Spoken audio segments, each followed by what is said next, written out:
Hi viewers, in this video I will show you how to backup and restore WhatsApp messages on Android device. So let's get started. At first, make sure internet connection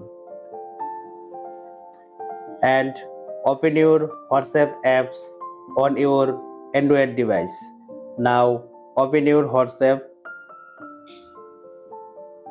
and now tap on three line option top on right corner and click on settings option.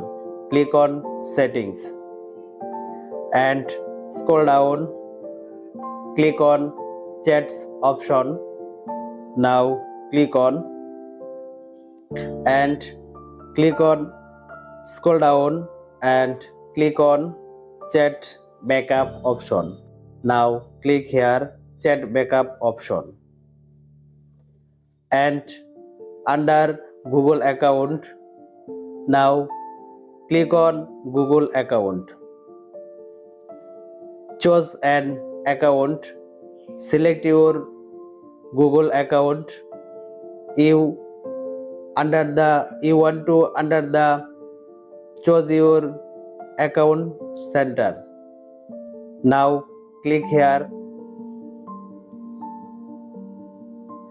and click here automatically backup.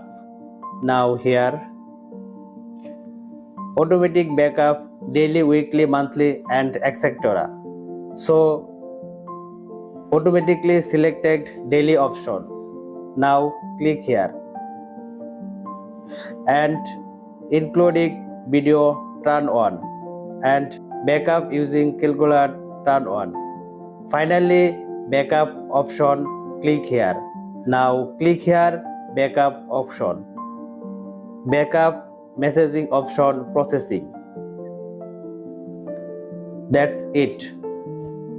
If you like the video, subscribe and stay with us. Thank you.